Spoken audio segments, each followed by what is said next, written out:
கோயம்புத்தூரில் அடுப்பு கடை பார்த்தோமே போகாத இருந்தாங்க.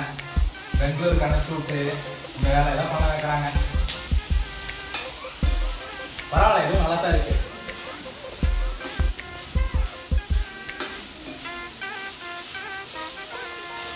அதாவது பொன்னிறமாக வறுத்தாச்சு, இப்போ வதங்கியாச்சு. அடுத்து நம்ம என்ன பண்ண போகிறோம்னு பார்ப்போம். அடுத்து தக்காளி போட போகிறோம் மக்களே. நாங்கள் தக்காளி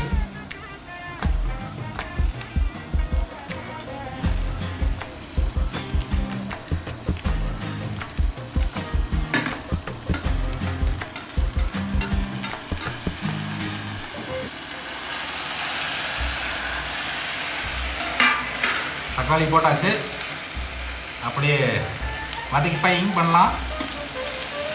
தக்காளி வந்து போட்டாச்சு கைஸ். இப்போ வந்து பார்த்தீங்கன்னா தக்காளி நல்லா